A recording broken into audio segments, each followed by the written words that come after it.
भूख और क्रेविंग, इन दोनों में अंतर है। शायद बहुत लोगों को क्रेविंग्स का पता ही नहीं है कि ये क्रेविंग क्या होता है ना। लेकिन जो लोग मन से बहुत श्रम करते हैं, जिनकी जॉब ऐसी है कि सोचना बहुत पड़ता है, फिजिकल स्ट्रेस उतना नहीं है लेकिन मेंटल स्ट्रेस बहुत है, पूरा दिन अपने मन को जैसे काम नहीं करते, घिसते हैं, वो जो घिसा हुआ मन रात को फिर कुछ इंटरेस्टिंग मांगता है कि डाइवर्ट हो जाए। अब वो इंटरेस्टिंग जो मांगता है उसको कहते हैं क्रेविंग। ये ऐसे लोग हैं जो दिन भर अपने मन को इतना यूज करते हैं, फिर जब रात होती है और कुछ मीठा खा लेते हैं, जैसे शुगरी, खासकर लोगों को क्रेविंग मीठे की ही होती है। अगर मीठे की नहीं तो तले हुए की होती है, कुछ ऐसा जिसमें कार्बोहाइड्रेट बहुत हो। अब साइंस ने एक टर्म दी है कि जब हम ऐसा कुछ मीठा, कुछ प्लीजिंग खाते हैं तो हमारे ब्रेन से डोपामिन रिलीज होता है। डोपामिन एक हार्मोन है जो हमें अच्छा फील कराता है। तो मेरा एक सवाल था कि क्या हमने डोपामिन देखा है, जो हमें इतना यकीन है कि मीठा खाने पर कुछ तो ऐसा डोपामिन रिलीज हो गया जिससे मुझे बहुत अच्छा लगता है। तो एक योगी के लिए तो योग में बैठ जाए, बाबा को बड़े प्यार से याद करे, तब भी डोपामिन रिलीज हो सकता है। एक डांसर जो होता है, जिसको डांस में बहुत इंटरेस्ट होता है, वो थोड़ा सा डांस भी कर लेना, उसके अंदर डोपामिन रिलीज हो जाता है। म्यूजिक किसको नहीं पसंद, इस दुनिया का बोरिंग से बोरिंग इंसान भी म्यूजिक पसंद करता है, कुछ अच्छा बज जाए तो वो म्यूजिक भी डोपामिन रिलीज कराता है। लेकिन हमारी रुचि खाने में ही क्यों जाती है? क्योंकि वो इजी है, क्योंकि वो इजी है, उसको हम बहुत इजीली फील कर सकते हैं। तो ये हो गया क्रेविंग। और एक होती है भूख। मुझे किसी ने ये जो हम मिलते हैं ना पर्सनली शाम को, तो किसी ने सवाल किया, ये रियल भूख पता कैसे चले? मुझे नहीं पता चलती भूख क्या होती है। तो रियल भूख उसको कहते हैं कि आपके सामने कोई भी चीज आ जाए, बस दे दो, खाना पड़ेगा, ये हो गई रियल भूख। तो मेरा सवाल ये है, क्या हमें रियल भूख लगती है? सोचने वाली बात है, क्या मुझे रियल भूख लगती है? जिसको रियल भूख लगती है वो भोजन में नुक्स नहीं निकाल सकता कि नमक कम है, तीखा ज्यादा है, मिर्ची कम है, फीका है, 2-3 वैरायटी क्यों, थोड़ा 4-5 चीजें होनी चाहिए, ये सब फीका है, थोड़ा अचार लाओ, है ना। तो मुझे एक बात सबको बतानी है, क्योंकि सब बीके बैठे हैं। मम्मा का मास चल रहा है, जून मास, तो मातेश्वरी जी की एक बुक है, जगदम्बा मातेश्वरी, सभी ने पढ़ी भी होगी। उस बुक में किसी ने अपना अनुभव मम्मा के साथ का शेयर किया है कि मम्मा ऐसी हस्ती थी, जब खाना खाया अगर उसमें नमक नहीं है तो वो बोलते नहीं थे कि खाने में नमक नहीं है। बड़ा फलक से हम ये किस्सा सुनाते हैं कि ऐसी थी हमारी मम्मा। क्या हम ऐसे बने हैं कि खाने में नमक ना हो और हम नुक्स ना निकाले? हम उसको बड़े प्यार से स्वीकार करके खड़े हो जाए, वाह बाबा, आपको जो मंजूर था आज वो मेरे पेट में गया। तो यज्ञ में जब हम आते हैं तो समर्पण भाव पहले आता है ना। समर्पित होते हैं तन मन और धन से, तभी हम यज्ञ के कहलाते हैं। तो हमें तपोवन में एक बात बहुत पक्की कराई जाती है कि तन से जब आप समर्पित हुए हो, मन से, धन से, वो तो धन से तो हर कोई हो सकता है, लेकिन तन और मन बहुत बड़ी बात है। जब तन से समर्पित हो गए तो क्या तन आप अपनी मर्जी से चला सकते हो? इतनी अथॉरिटी है।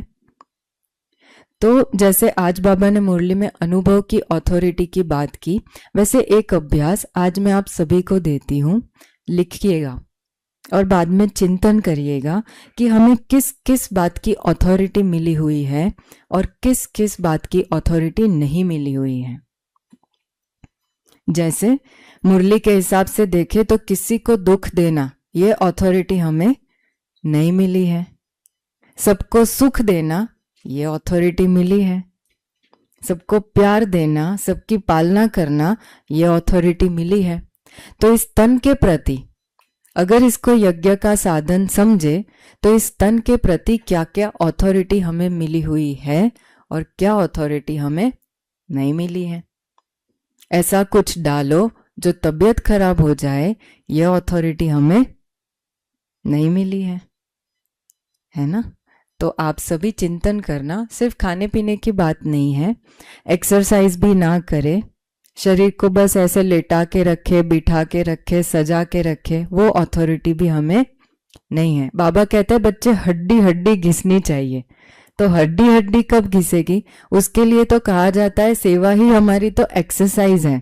लेकिन वो सेवा भी भाग्य से मिलती है। जैसे कुछ भाइयों का मैंने कल सुना कि मेंटेनेंस उनकी सेवा है। अब मेंटेनेंस में तो बहुत बहुत भाग दौड़ रहती है, लेकिन जैसे ज्ञान सुनाने की सेवा है तो उसमें शरीर का कोई रोल ही नहीं है, ज्यादा बोलने का ही रोल है।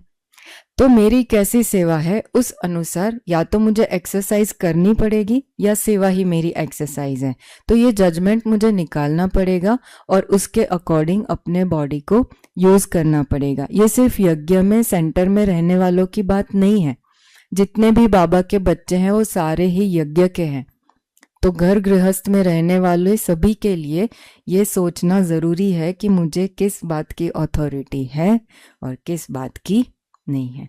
तो खास इस बात पर चिंतन करिएगा और अकॉर्डिंगली अपने बॉडी को यूज करिए। अच्छा, जनरल ही आज ले रहे हैं, कोई स्पेसिफिक टॉपिक पे नहीं। तो बहुतों का सवाल था, बहुत सुन लिया, सार में सुना दीजिए करना क्या है। तो सार ये है, सुबह उठने की दिनचर्या बाबा ने हमको दी है, ब्राह्मण दिनचर्या हमारी पक्की है। लेकिन उठने के बाद मुरली में आते हैं, उससे पहले अगर हो सके एक्सरसाइज का टाइम मिलता है तो ज़रूर करिए। अगर मुरली के बाद टाइम सेट होता है तो तब करिए, है ना।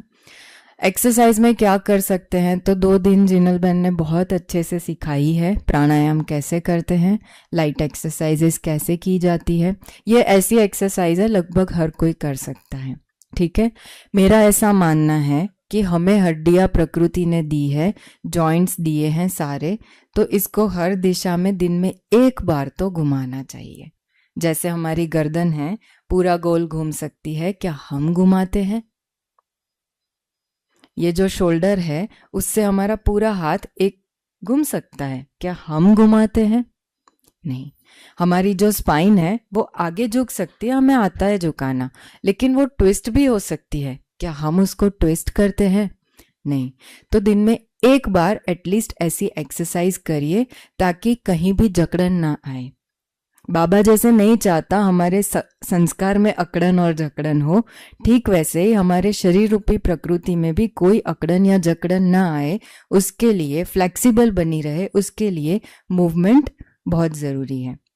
जिनको बैठे रहना है उनको बार बार अपना पोस्चर बदलते रहना चाहिए, खड़े होना, बैठना, झुकना, मुड़ना, ये सब करना चाहिए, ठीक है।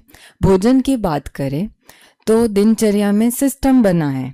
मुझे नहीं पता सबको 3 टाइम भूख लगती भी होगी या नहीं, लेकिन सिस्टम बना है। चलो 3 टाइम भोजन करते भी है, अगर हो सकता है, फोर्स नहीं है, अगर हो सकता है तो मॉर्निंग में चाय और कॉफी छोड़ देना अच्छा है।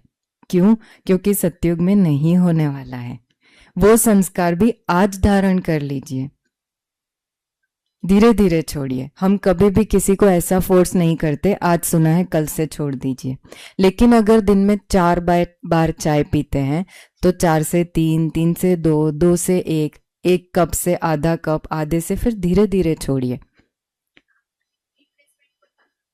हाँ जी, ओके। रिप्लेसमेंट होना चाहिए, तो रिप्लेसमेंट के लिए यहाँ पे शायद 4 बजे ग्रीन टी देते हैं, है ना। वो बहुत अच्छा है। किन किन को पसंद आया? पर कैसे बनाते हैं? तो बनाने वाले शायद दीदी का नाम शीतल दीदी है, मैं उनको बुलाऊंगी। आज शाम को शायद सेट हुआ तो दीदी को ही बुलाएंगे, वो नाप के साथ सुनाएंगे, है ना, कि इतना ये पत्ता लिया था, थोड़ा इतना दालचीनी डाला था। वो सब सीखना बहुत ज़रूरी है।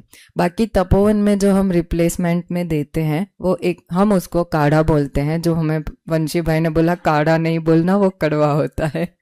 ओके, तो वो पत्तों का चाय, चलो पत्तों की चाय होती है। तो थोड़ा सा तुलसी के पत्ते, थोड़ा सा पुदीना, थोड़े से ग्रीन टी के पत्ते और अदरक, है ना, स्वाद अनुसार ही होता है ये सब।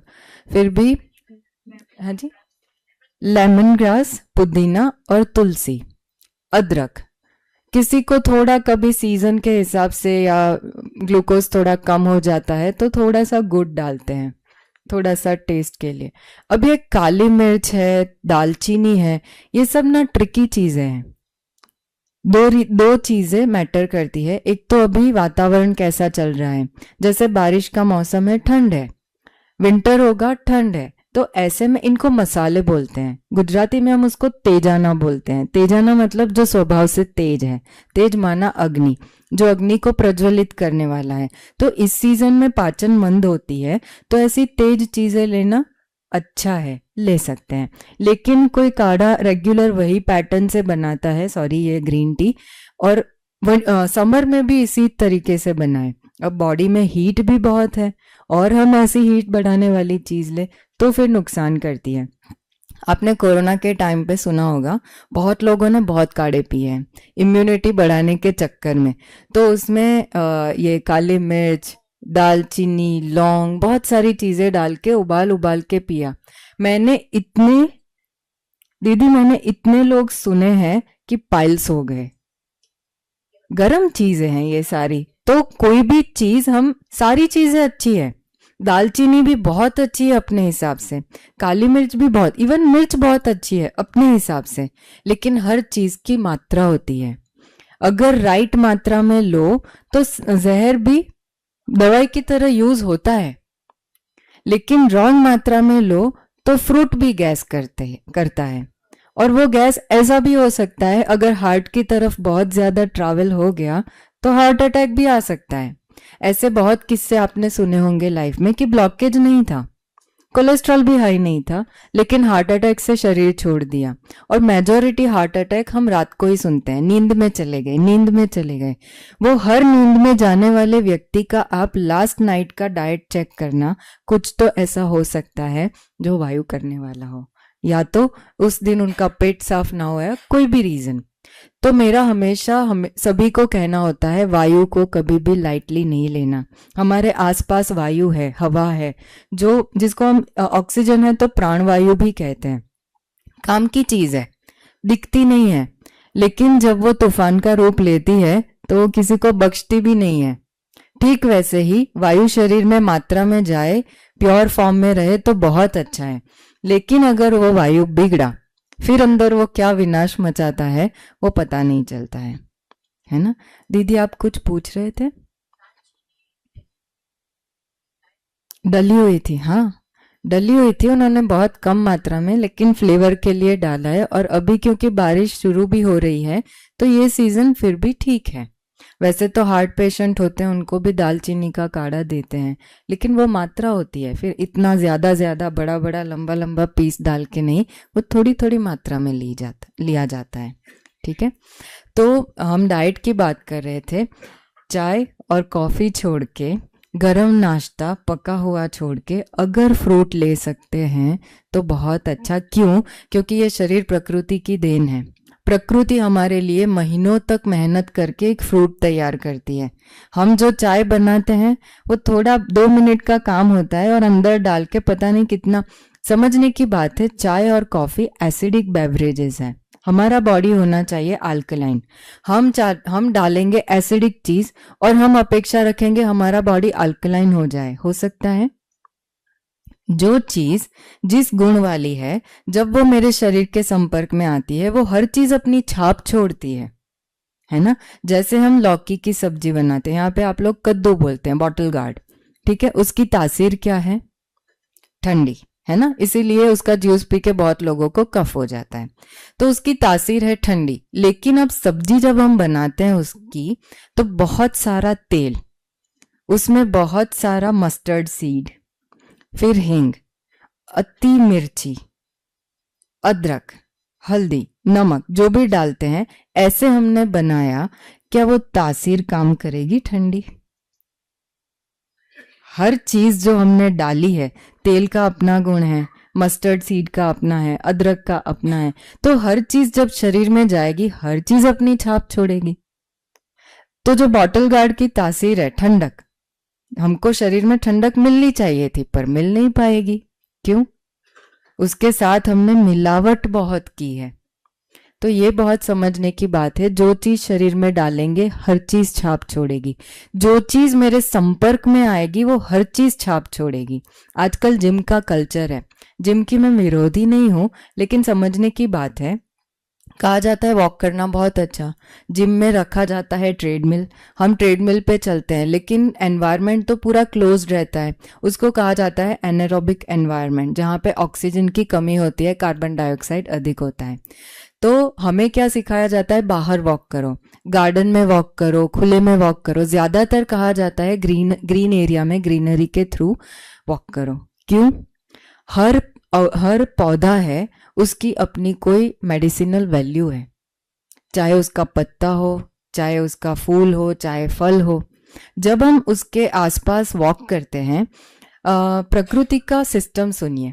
रात को जो आकाश में या वातावरण में जल तत्व है, वो रात को भूमि के आकर्षण में आता है, जिसको हम ड्यू ड्रॉप्स के रूप में सुबह देखते हैं। ओस बोलते हैं ना, ओस। ओके। तो पत्तों पर वो पानी जमता है। फिर जब धूप आती है तो वही पानी इवापोरेट होता है। तो सिर्फ पानी इवापोरेट नहीं होता है, वो हर एक जो पत्ता है, पौधा है, उसका गुण ले लेकर उड़ता है। अब ऐसे में हम वहां वॉक करें तो ब्रीदिंग के थ्रू बहुत सारी औषधियां हमारे शरीर में जाती हैं। तो जब द्वापर युग था, राजाई थी, तो राजाएं औषधि वन बनाते थे अपने राज्य में, और राजाएं उसमें वॉक करते थे। इसलिए अधिकतर दवाइयाँ या औषधि लेने की आवश्यकता नहीं थी, वो ब्रीदिंग से ही उनके बॉडी में जाया करती थी, और वैसे लोग हेल्दी रहा करते थे। अब ज्यादातर कंस्ट्रक्शन हो गया तो वो सारी बातें चली गई। फिर भी अगर हमारे आसपास गार्डन है तो गार्डन में वॉक करना चाहिए। Walking itself is an exercise, और जब हम ब्रीदिंग करेंगे तो वो सारी औषधियों का गुण हमारे शरीर में जाएगा। वैसे अच्छा तो घास पर वॉक करना है, खुले पैर चले बहुत अच्छा, क्योंकि प्रकृति के साथ स्पेशली हमारा संपर्क बना रहता है। हम बहुत मैं कहूँगी अनलकी हो जाते हैं जब हम ऐसा सोचते हैं कि पैर खराब हो जाएंगे। ये सोच हमें अनहेल्दी बनाती है। कई लोगों को पैर गंदे नहीं करने, लेकिन आपको मैं खास बात सुनाऊं, वर्ल्ड के जो बहुत बहुत बड़े बड़े सेलिब्रिटीज हैं, जिनको देखने के लिए करोड़ों की भीड़ मचती है, वो लोगों के अपने हेल्थ ट्रेनर्स होते हैं, डाइटिशियंस होते हैं, कोई गाइड होता है। तो ये लोग अपना ऐसा फार्म बनाते हैं, या तो गौशाला होगी, उनकी रेगुलर विजिट होगी। हमारे कनेक्शन में ऐसे सेलिब्रिटीज आए हैं जो बोलते हैं कि हम अपने बच्चों को रोज गार्डन में नंगे पैर घुमाते हैं। तो ये नॉलेज उनको दी जाती है। हमारे लाइफ में भी नॉलेज ये है, सबको है। किसको नहीं पता मिट्टी में चलना बहुत अच्छा है, मिट्टी से संपर्क रखना बहुत अच्छा है, पर हम चलते हैं। ज्ञान तो है, अगेन वही बात, जान तो लिया पर माना कितना। तो घर में भी अगर हो सके तो नंगे पैर जितना हम चल सके तो अच्छा है। दीदी का सवाल था, गार्डन में जब हम चलते हैं तो ग्रास में चलना चाहिए या साइड में जो पाथवे वॉकवे बना होता है वहां चले? तो अगर नंगे पैर गार्डन में चल सकते हैं तो बहुत अच्छा। जो लोगों का डायबिटीज बहुत हाई होता है तो उनको सिर्फ मना किया जाता है, क्योंकि कुछ चोट लग गई और हील नहीं हुआ तो गड़बड़ हो जाती है। तो ये छोटी बात थोड़ी सी ध्यान रखना, बाकी चल सकते हैं। ठीक है, चलना ही चाहिए। एक्यूप्रेशर भी हो जाता है। वैसे तो हमें थेरेपिस्ट के पास जाना पड़ेगा जो दबा के देगा, लेकिन नंगे पैर चलेंगे तो एक्यूप्रेशर भी हो जाता है। हमारे पूर्वज क्यों इतने हेल्दी थे? तो सुबह नहा धो के मंदिर जाना, नंगे पैर जाते थे वो लोग, तो एक्यूप्रेशर हो जाता था। अच्छा, मंदिर में गए, फिर जब तक भजन या आरती चलेगी वो लोग ताली बजाएंगे। आजकल हमारे जीवन से ताली भी निकल गई, हमें अलग से बैठ के बजवानी पड़ती है।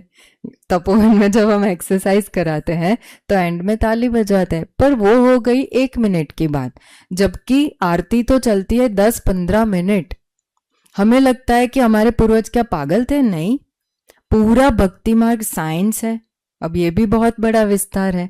छोटा सा मैं उसको सार में कहूँ तो हर मंदिर का रिवाज क्या है कि मंदिर में जाएंगे, जो भी देवी देवता है तो एक तो घंटी बजाएंगे। जब घंटी बजती है उसके जो वाइब्रेशंस निकलते हैं वो सारे माइक्रोब्स जो जर्म्स होते हैं उनको दूर भगाते हैं। वो लोग उसको सहन नहीं कर पाते, इसलिए वो दूर हट जाते हैं। दूसरा, भगवान को जब प्रसाद चढ़ाने की बात आती है तो नारियल, हम लोग श्रीफल बोलते हैं उसको, तो श्रीफल फोड़ा जाता है और थोड़ा टुकड़ा खुद खाएंगे, थोड़ा टुकड़ा घर वालों के लिए लेकर आएंगे। तो नाम है श्रीफल, फल में जो श्रेष्ठ है। तो आप लोग बहुत लकी है। मुझे साउथ की एक बात बहुत अच्छी लगती है कि हर चीज में आप ग्रेट करके कोकोनट डालते हो, इसलिए आपकी स्किन अच्छी, स्किन की चमक अच्छी, बाल अच्छे, स्किन अच्छी नहीं है। ये जो मेरा ऑब्जर्वेशन है, मेरा नहीं, मेरे हमारी पूरी टीम का ये ऑब्जर्वेशन है कि साउथ से जब लोग हमारे पास ट्रीटमेंट के लिए आते हैं, हम एक चीज देखते हैं उनकी स्किन, दूसरा देखते हैं उनके नाखून।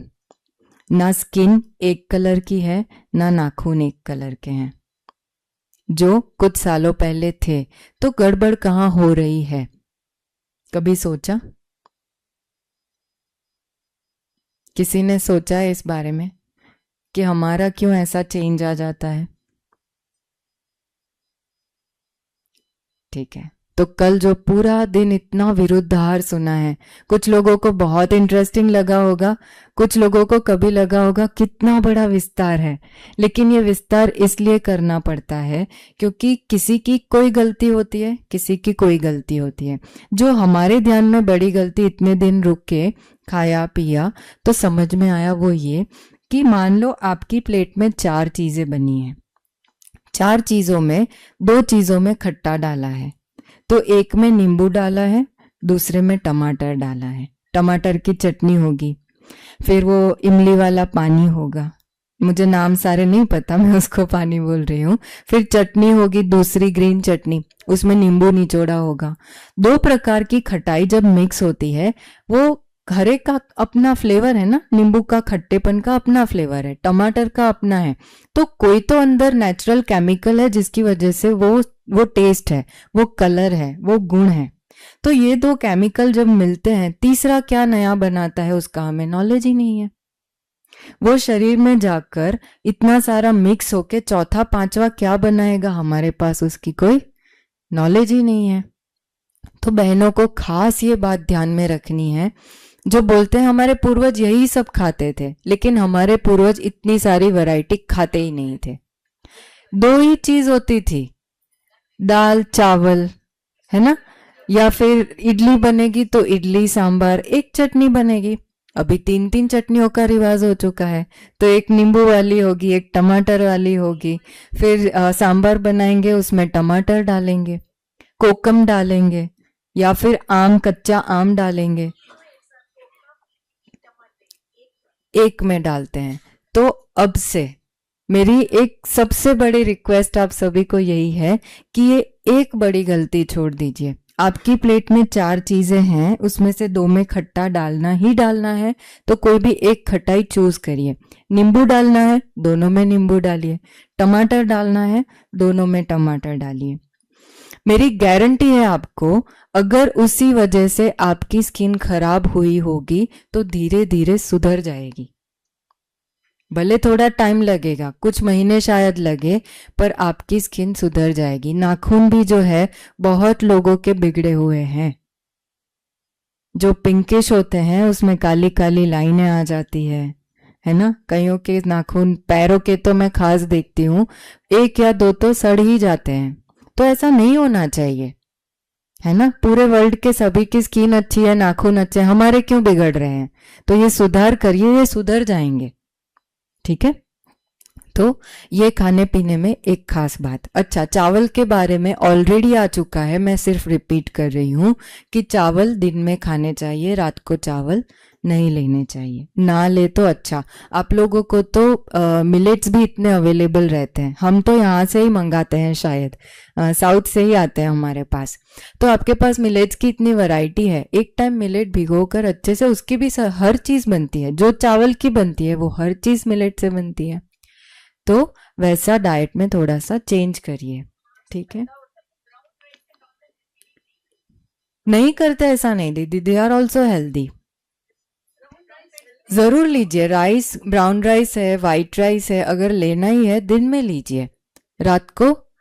और मेरा एक खास रिक्वेस्ट, चलो दूसरा ये भी है कि अगर मेरी लाइफस्टाइल सेडेंटरी है, जैसे मेरी आप देख लो, बैठना है ज्ञान सुनाना है, बैठना है कंसल्टिंग करना है, तो मेरी लाइफस्टाइल बहुत लाइट कहेंगे, वर्क के हिसाब से, हार्ड वर्क नहीं कहेंगे। तो हम लोग जैसे भी, जितने भी हम तपोवन में ऐसी लाइफस्टाइल वाले हैं, हम एक ही टाइम अनाज खाते हैं।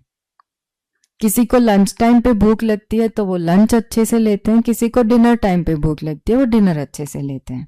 बाकी ऐसा नहीं कि दूसरे टाइम खाना नहीं है, जैसे यहाँ भी बहुत लोग प्रैक्टिस कर ही रहे हैं कि सुबह फ्रूट ले रहे हैं, लंच प्रॉपर कर रहे हैं और रात को सूप ले रहे हैं। बेस्ट, उससे अच्छा क्या हो सकता है कि आप रात को बहुत लाइट लेकर फिर सो रहे हैं, आपका हर ऑर्गन थैंक यू बोलता है अंदर से। और एक खास बात, जिनको हार्ट की प्रॉब्लम है उनको तो डिनर स्किप करना चाहिए। अगर स्किप नहीं होता है, भूख लगती ही लगती है, तो लाइट कर दो, और वो लाइट भी आप सूर्यास्त से पहले कर लो। अगर जॉब की वजह से आपको लेट आना होता है तो भले लेट करो, तो फिर लाइट कर दो। लाइट में क्या, सब्जी, सूप लाइट है। रात को फिर सैलेड नहीं खाना चाहिए, क्योंकि अगर वो डाइजेस्ट नहीं हुआ, गैस बनी तो दिक्कत। इससे अच्छा है फिर पका हुआ। क्यों पका हुआ गैस उतना नहीं करता है, क्योंकि पकी हुई चीज़ों में हम कुछ तो मसाले डालते हैं, जैसे अदरक डाल दिया, काला नमक, काला मिर्च वगैरह डाल दिया, तो ये सब वायु को काटने वाली चीज़ें हैं। थोड़ा सा तड़का लगा दिया, हींग डाली, तो वो वायु को काटने का काम करती है। तो ये सारी चीज़ें, जिनको भी सिर्फ सैलेड खाने से गैस बहुत बनती है, क्योंकि कच्चा खाना सीखा ही नहीं है बचपन से, अभी अभी नॉलेज आई है, तो कुछ समय से लोगों ने कच्चा खाना और सैलेड खाना स्टार्ट किया है। अगर वो बहुत दिक्कत करता है तो थोड़ा सा सैलेड को स्टीम करके लीजिए और अदरक साथ में लीजिए, या तो सैलेड के साथ सूप कंपलसरी कर दीजिए, उसमें तो हम हर चीज़ डालते हैं। तो ये जब कॉम्बिनेशन में लेंगे तो उतना वायु की दिक्कत नहीं होगी, ठीक है।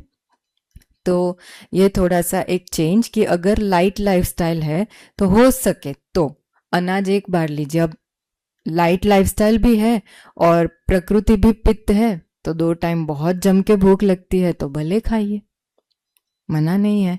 लेकिन भूख लाइट है तो खाना लाइट, भूख तेज है तो खाना अच्छे से लीजिए। सिंपल रूल है, कोई डॉक्टर डिसाइड नहीं कर सकता मैं कब क्या कितना खाऊं। हाँ, कुछ नियम आयुर्वेद ने भी दिए हुए हैं जो आ चुके, दही कब खाना, दूध कब लेना, तो ये छोटी छोटी बातें ध्यान में रखिए। चावल क्यों दिन में खाना, तो साइंटिफिकली बता रहे हैं, अनुभव से सुना रहे हैं कि वायु बढ़ा देगा, ठीक है। सूर्यास्त से पहले भोजन, जो जैन लोग होते हैं, है ना, सभी को अनुभव होगा, कोई ना कोई जैन टच में होते ही है, तो ये लोग सूर्यास्त से पहले भोजन कर ही लेते हैं। अभी की जनरेशन बदल चुकी है, वो अलग बात है। तो उनकी आप हेल्थ देखो, थोड़े थोड़े टाइम में ये लोग उपवास करते हैं, और उपवास उनके बहुत कठिन होते हैं। हमने भक्ति मार्ग क्या छोड़ दिया, हमने उपवास भी छोड़ दिए, क्योंकि बाबा ने बोला नहीं बच्चे उपवास करो। बाबा ने तो संकल्पों का उपवास दे दिया, खाने का उपवास नहीं दिया। लेकिन ऐसा तो नहीं बोला ना कि अच्छी हेल्दी हैबिट से उसको छोड़ दो। जो कर रहे थे वो अच्छा था, सोमवार कर रहे थे तो एक दिन पेट को आराम मिल रहा था, शनिवार कर रहे थे एक दिन पेट को आराम मिल रहा था, तो वो प्रैक्टिस छोड़नी नहीं चाहिए थी। फिर भी चलो छूट गई तो अब नए सिर डाल तो सकते हैं। एक हफ्ते में जो लोग जॉब करते हैं या जिनका बिजनेस भी है, एक दिन छुट्टी लेते हैं हम हफ्ते में, क्यों? 6 दिन काम, एक दिन आराम, क्यों?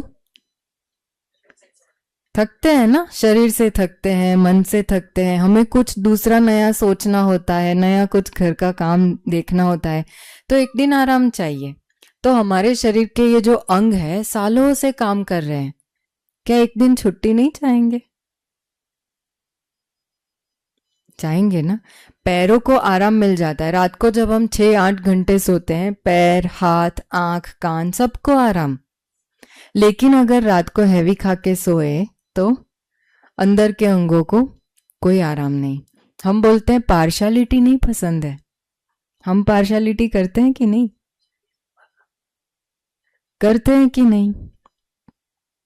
अगर पैर थक जाए चलते चलते तो बैठ जाते हैं, बोल देंगे भाई अब नहीं चला जाएगा। काम करते करते हाथ थक जाए, हम थोड़ी देर रख देंगे, अभी हाथ नहीं चलेंगे। लेकिन खाते खाते उसको पचाते पचाते आते भी तो थकती है। सुबह ब्रेकफास्ट किया, वो पचा नहीं पचा लंच किया, वो पचा नहीं पचा इवनिंग स्नैक आया, वो पचा नहीं पचा डिनर खाया। तो आते तो सुबह से लेकर वो रात को हमारे सोने के बाद भी अपना काम कर ही रही है। वो ऑर्गन थकेगा कि नहीं? सोचिए, साइकोलॉजिकली सोचिए, क्या वो ऑर्गन थकेगा कि नहीं? कोई भी ऑर्गन बहुत काम करता रहता है, करता रहता है, करता रहता है, फिर एक टाइम आता है वो थकता है। फिर थके हुए ऑर्गन से भी आप काम लेते रहो, लेते रहो, लेते रहो, फिर फेज आता है कि वो कमजोर होता है। उस कमजोरी में भी अगर आप उससे काम लेते रहो, फिर वो बीमार होता है, जिसको हम फिर नाम देते हैं, भाई मुझे कब्ज है, मुझे एसिडिटी है, मुझे इनडाइजेशन है, मुझे पाइल्स है। लेकिन वो आया कहां से? थकावट से। तो थकावट, थकावट का उपाय क्या है? आराम। तो आंतों को आराम कैसे देंगे? फास्टिंग। फास्टिंग किसको बोलते हैं? भूख लगे तब खाओ, वो सबसे बड़ा फास्टिंग। सुबह अगर मैंने सिर्फ फ्रूट लिया, हैवी कोई अनाज जैसी चीजें नहीं डाली, तो वो हो गया फास्टिंग। अच्छा, वीक में एक दिन ऐसा, मान लो संडे, 3 दिन 6 दिन तो मैंने अच्छे से खाया है, सिर्फ एक दिन मैं अनाज ना खाऊं, हो सकता है 2 टाइम फ्रूट लिया या 1 टाइम फ्रूट लिया, 1 टाइम सैलेड सूप सब्जी लिया। सब्जी सभी को पसंद आती है ना? कई लोग सोचते हैं सब्जी अकेले तो कैसे खा सकते हैं। आप खाएंगे, जो आज भी था बहुत काल का अभ्यास, 1 बार खाया, 2 बार खाया, हर हफ्ते खाया, एक एक दिन, प्रैक्टिस हो जाएगी, सब्जी में भी मन भर जाएगा, पेट भर जाएगा। हो सकता है? कौन कौन मानते हैं एक दिन अनाज ना खाए तो हो सकता है? खा सकते हैं। आपने हाथ नहीं खड़ा किया, नहीं हो सकता। सुनने में अजीब लगता है, जितना अजीब सुनने में लगता है करने में उतना अजीब नहीं है। करके देखिए, इजी है।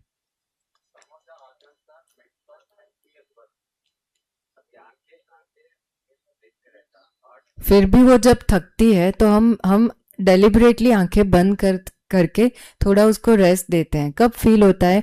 ड्राइनेस हो जाती है या फिर जलन होने लगती है, कईयों को पानी बहने लगता है, कई लोगों की आंखों में खून जैसा दिखता है, उतनी लाल हो जाती है।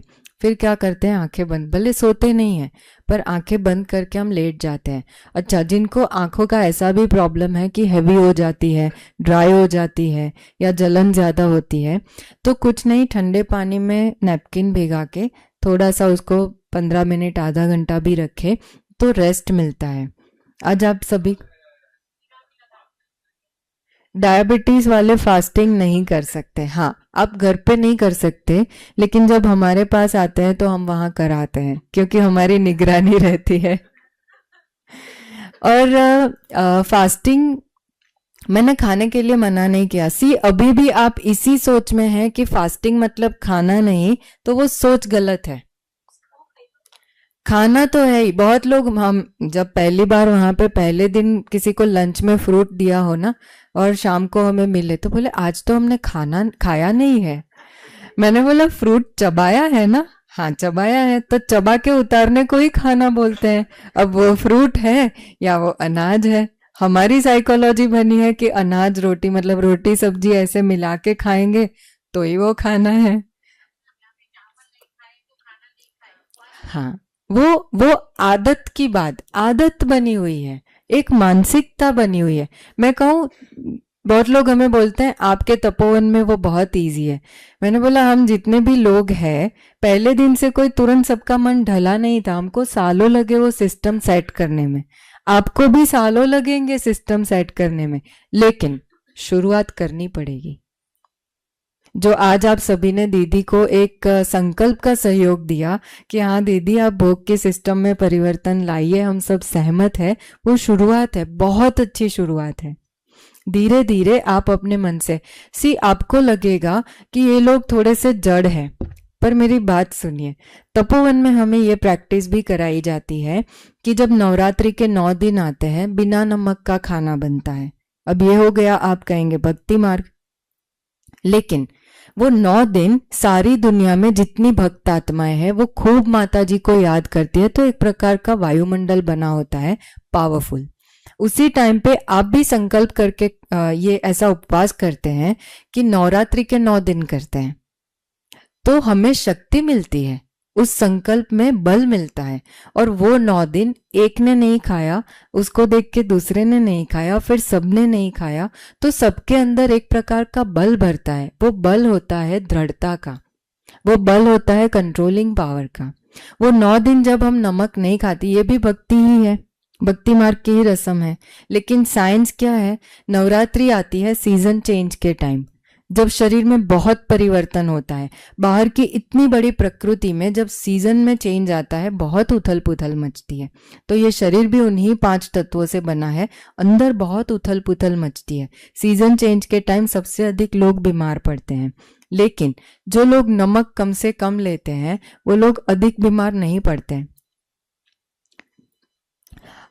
मैं नाम नहीं लूंगी, लेकिन यहाँ हैदराबाद से ही हमारे पास एक 72 इयर्स के भाई जी आए थे। तो उनको डायबिटीज बहुत हाई, उसकी वजह से उनके पैरों में घाव हुआ था। अब उन्होंने बहुत ट्रीटमेंट्स ट्राई की थी, लेकिन उसका कोई बहुत ज़्यादा अच्छा हीलिंग नहीं हो रहा था। अब डायबिटिक इंसान को तो शुगर कम करने के लिए ही सलाह दी जाती है, जो कि जनरल है, उनको भी पता है। लेकिन हमने उनका नमक छुड़ाया। हमारे पास लगभग 21 दिन शायद रहे थे, तब हमने उनको नमक नहीं दिया।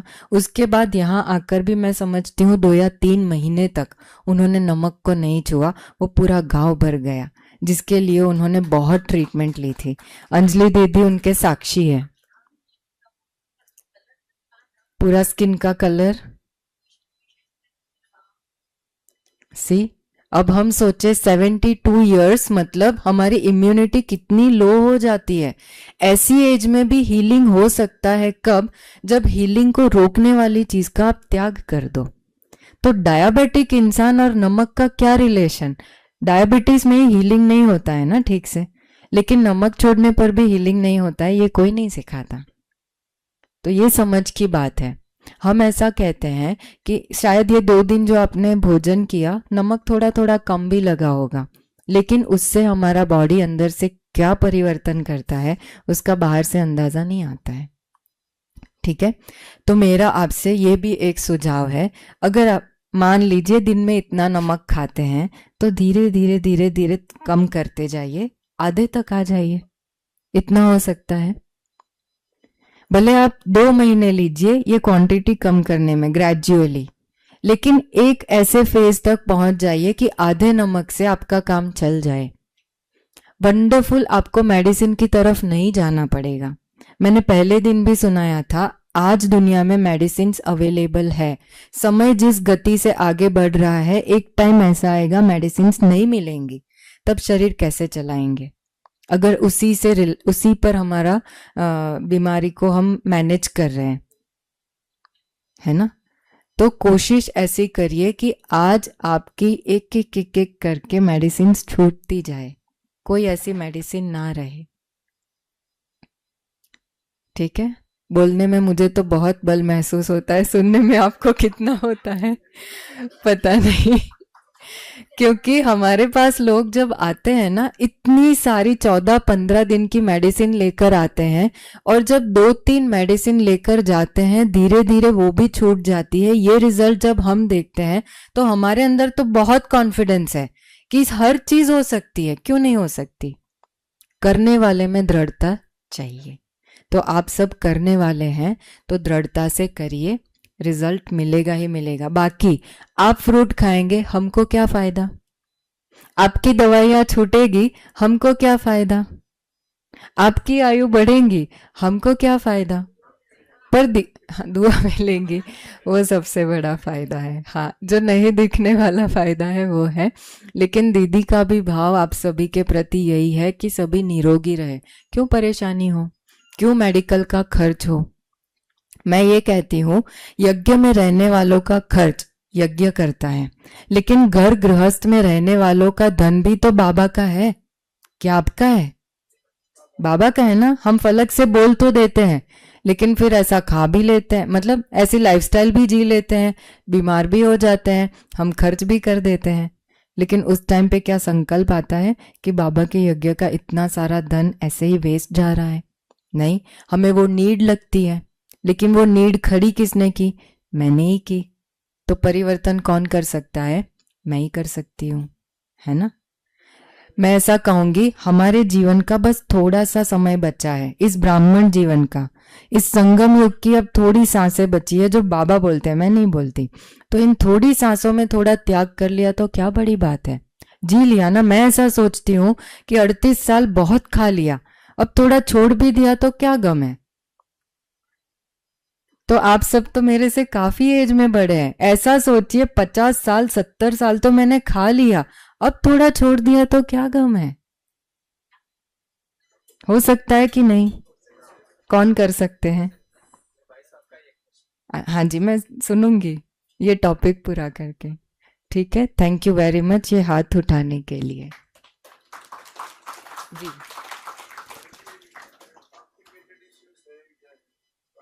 जी। हाँ।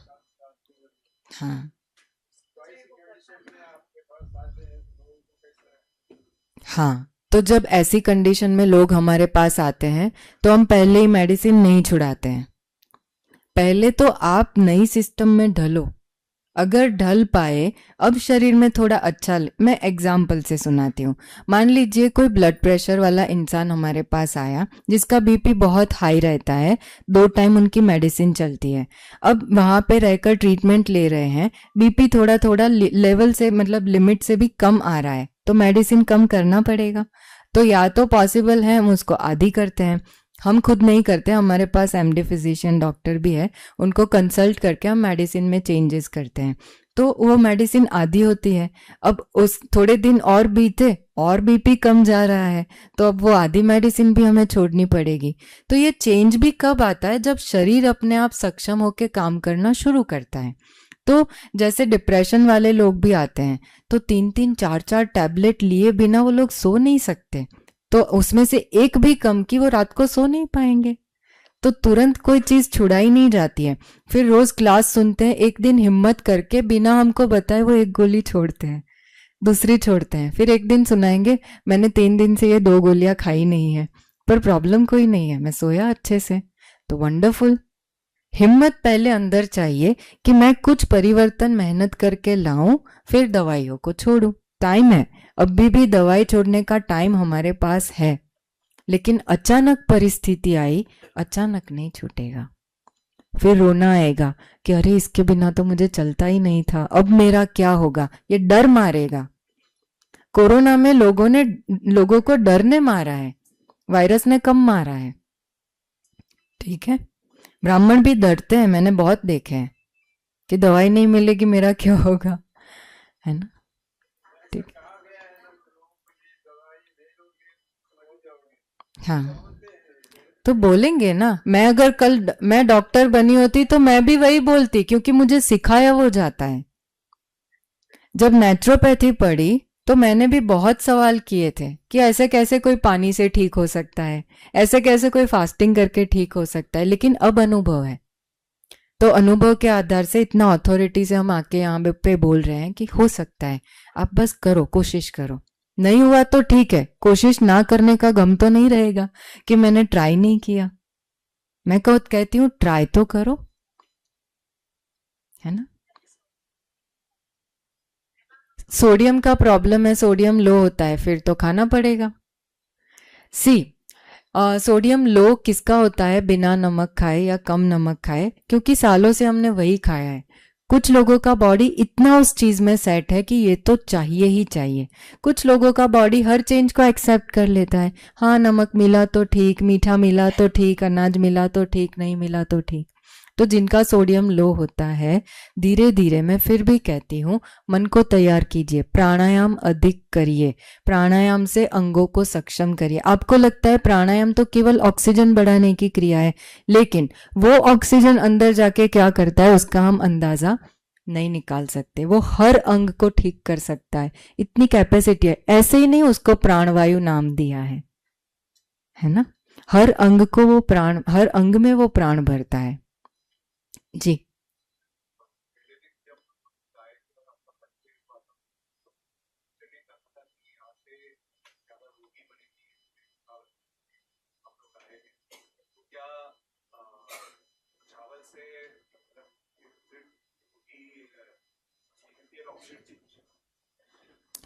इज इट एन ऑप्शन, आप पूछे is it a healthier option? मैं कहती हूँ चावल अनहेल्दी नहीं है, चावल हेल्दी ही है। भूख से खाए तो, राइट टाइम पर खाए तो। रोटी की भी मैं बात कहूँ, रोटी दो टाइप के आटे से बनती है। एक बहुत बारीक आटा होता है और एक थोड़ा सा दरदरा आटा होता है। रोटी दोनों की फुल्का बनती है, लेकिन जितना आटा बारीक होता जाता है उतना वो पचने में डिफिकल्ट होता है। आप देखना, रोटी से ज्यादा अच्छा दलिया डाइजेस्ट होता है। तो अनाज जितना मोटा होता जाता है उतना वो पचने में इजी होता है। तो roti is also a good option अगर आपको चेंज करना है तो, लेकिन थोड़ा सा दरदरा आटा हो। मिलेट्स भी हेल्दी ऑप्शन है। So these are all options. अगर आपका हैबिट चावल में ही है, डायबिटिक नहीं है, तो जरूर खाइए, कोई मना नहीं है ना।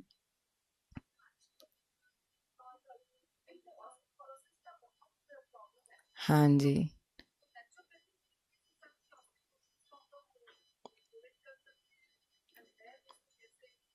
ओके। ऑस्टियोपोरोसिस, जब हमारे हड्डियां पोरस हो जाती है ना, पोरस समझते हैं सभी। तो अंदर से कोई ना कोई मटेरियल लीच आउट हो गया होगा, तभी वो पोरस बने होंगे। तो सबसे अधिक कहा जाता है शुगर जब हम खाते हैं तो उसको पचाने के लिए जो कैल्शियम चाहिए, जब ब्लड से इनफ नहीं मिलता है तो बॉडी हड्डियों से निकाल निकाल कर प्रोवाइड करता है। नो वंडर वाई अभी के टाइम में सभी के दांत खराब है।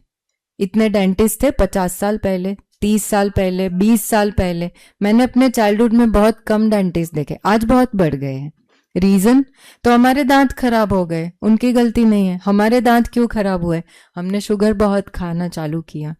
तो इसीलिए चीनी को बोलते हैं वो धीमी गति का जहर है। हड्डियां भी धीरे धीरे पोरस होती है। अच्छा, मुझे उसको ठीक करना है तो मैं क्या करूं? पहली चीज, जो हड्डियों को गलाती है उसको छोड़ो, है ना। हम लोग ये कैन जो एरेटेड ड्रिंक्स आते हैं वो नहीं पीते हैं, फिर भी अगर कोई मशीन मेड के नाम पर पीते हो तो छोड़ो उसको, है ना। दूसरी चीज, कैल्शियम किससे अच्छे से मिल पाता है? तो अभी का इजी वे है, शैलकाल टैबलेट ले लो जो डॉक्टर प्रिस्क्राइब कर देते हैं। कैल्शियम इतना इजी भी नहीं है कि आपने टैबलेट खा ली और वो एब्जॉर्ब हो गया और आपकी हड्डियों में जमा हो गया। कितने ऐसे लोग हैं जो कैल्शियम की हड्डियां खा के बोन्स ठीक हो गए हो? हमारे पास तो नहीं आते हैं ऐसे लोग। कुछ नहीं होता है, ऊपर से कैल्शियम की टैबलेट खाने वालों को कॉन्स्टिपेशन हो जाता है, गुण है उसका। तो हम क्या कर सकते हैं? तो कैल्शियम सबसे अच्छा मिलता है कड़ी पत्ता में, जो हमारा वैसे भी सिस्टम है पर हम छौंक में डाल देते हैं उबलते हुए तेल में। उससे अच्छा है कि आप जब ग्रीन चटनी बनाते हो उसमें कच्चे पत्ते डालो। अब पत्ते जो लोग कच्चे यूज करते हैं तो एक ध्यान खास रखना चाहिए, बहुत छोटे छोटे जो कोमल पत्ते होते हैं और बहुत पके हुए पत्ते, वो दोनों नहीं लेना। जो बीच के होते हैं वो वाले पत्ते आप कच्चे चबा कर भी ले सकते हो। अब चटनी रोज नहीं बनती है तो 10 15 20 पत्ते कड़ी पत्ता आप चबा चबा के रस उतार दो और कुच्चे निकाल दो, हो सकता है। अच्छा, दूसरा कैल्शियम का बहुत अच्छा सोर्स है तिल। तो तिल विंटर में हम खाते ही है, इंडियन कल्चर में तिल की चिक्की, तिल का गुड़, वो सिस्टम बना हुआ ही है। लेकिन वो कब खाना है? तो विंटर में, है ना। बाकी चटनी वगैरह हम बनाते हैं तो उसमें भी थोड़ा थोड़ा तिल यूज होता है। तो ये सारी चीजें। अच्छा, विटामिन डी की कमी है तभी भी कैल्शियम हमारा एब्जॉर्ब नहीं होता है बॉडी के अंदर। तो ये सारी बातें, सनलाइट से जितना हमारी दूरी बनी हुई है तो थोड़ा उसको छोड़िए। संपर्क बहुत मैटर करता है। रोज सुबह सनलाइट लेना, धूप लेना, वो अच्छा है। धीरे धीरे परिवर्तन जरूर आएगा। और एक लास्ट बात, अगर हड्डियों को जोर नहीं देंगे तभी भी हड्डियां कमजोर होंगी। जो मैं बार बार बोल रही हूँ, एक्सरसाइज बहुत जरूरी है, उसको मोड़ना मरोड़ना बहुत जरूरी है। बाकी खाकर ही हम ठीक होंगे। ये हुआ तो क्या खा ले, वो हुआ तो क्या खा ले। हम तो देखते हैं कि बड़े से बड़ी, कड़े से कड़ी बीमारी वाले को पानी से ही ठीक किया है। पानी मतलब वाटर फास्टिंग। अब ये बहुत बड़ा विस्तार है जो पूरा करेंगे अब नहीं लेंगे। लेकिन सिर्फ अगर हम अनुभव से सुना रहे हैं, अगर आपको हम में थोड़ा विश्वास है तो रखिए कि हाँ, पानी भी हमें हील करता है, फास्टिंग हमें हील करता है। जी, वेरी गुड।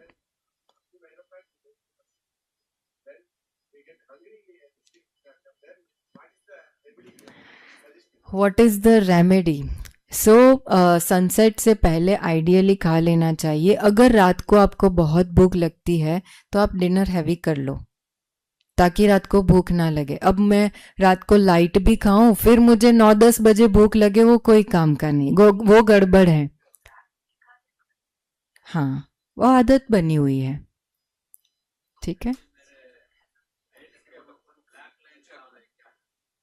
ब्लैक लाइन आ रहा है, क्या करना? ये इतना सारा परिवर्तन सुनाया, इतना ही कर दो। मैं कहती हूँ प्राणायाम ही कर लो थोड़ा डाइट के साथ, बहुत परिवर्तन आएगा।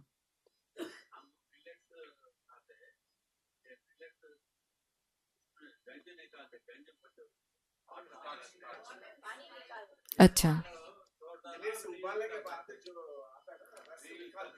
जी। ओके। ठीक है। Very good. उसको स्टोर करके फिर पी सकते हैं, ऐसा सिस्टम तो मैंने कभी सुना नहीं है। फर्मेंटेशन करके लेते हैं, लेकिन फर्मेंटेड चीजें जब हम खाते हैं तो हमारे जो गुड गट बैक्टीरियाज है वो ग्रो वैसे भी हो जाते हैं। तो ऐसा सब करने की मुझे जरूरत नहीं लगती, क्योंकि पानी को मतलब वो प्लेन पानी तो नहीं रहा, उसके अंदर तत्व आ चुके हैं। अब मैंने उसको 3 घंटे 4 घंटे स्टोर किया है या मैंने उसको 10 घंटे स्टोर किया है।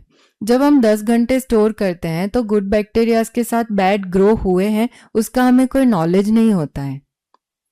आप समझ रहे हैं मेरी बात? इडली भी फर्मेंटेड चीज है। आप जब उसको कुक करते हैं, जैसे दही है, तो दही में ऐसे लैक्टोबैसिलस जो बैक्टीरियाज है वो हमारे गुड बैक्टीरियाज को फीड करते हैं।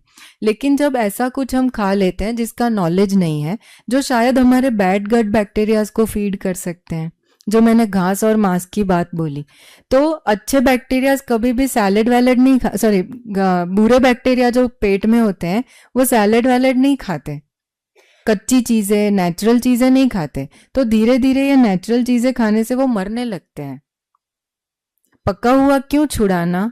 उसका ये रीजन है, इसका ये आहार है, उसका वो आहार है। जो अच्छे बैक्टीरिया है वो अच्छी फ्रेश नेचुरल चीजें खाएंगे, जो बैड बैक्टीरियाज है वो ऐसी सड़ी हुई चीजें खाएंगे।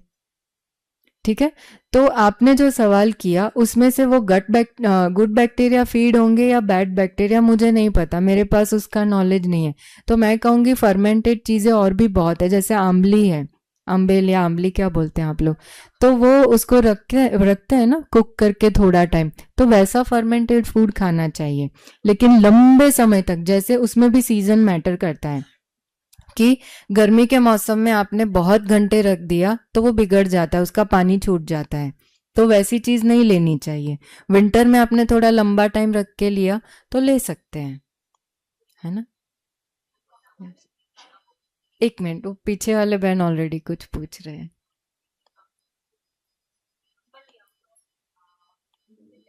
हम्म।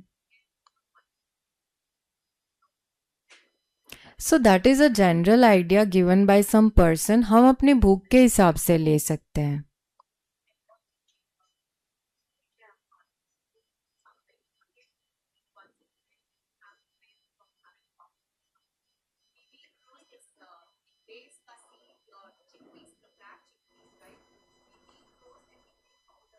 सत्तू जिसको बोलते हैं।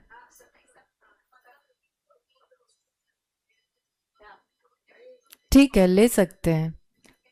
या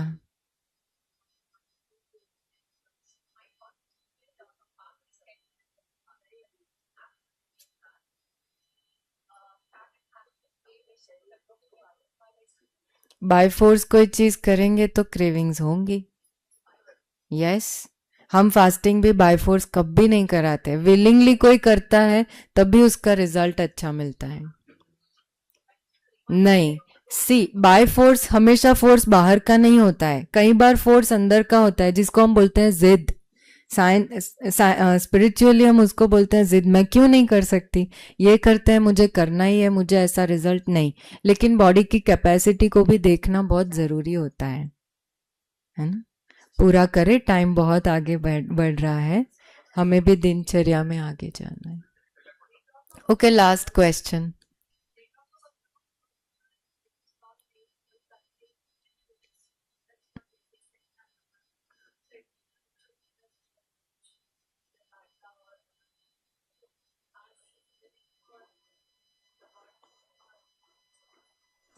मेरा ऐसा मानना है कि पता नहीं सतयुग में सॉल्ट होगा भी कि नहीं, बाबा ने क्लियर नहीं किया है अनफॉर्चुनेटली। लेकिन हाँ, सी जितना शरीर को चाहिए, सोडियम क्लोराइड वगैरह सब एलिमेंट्स जितने भी चाहिए, हम जितना सीजनल फूड खाते हैं उसमें से बॉडी फीड हो ही जाता है। हमारे शरीर को एक्स्ट्रा जरूरत क्यों पड़ती है, उसको आदत पड़ी हुई है, बचपन से उसने खाया है ना, तो उसको आदत पड़ी है कि सोडियम इसी से लेना है।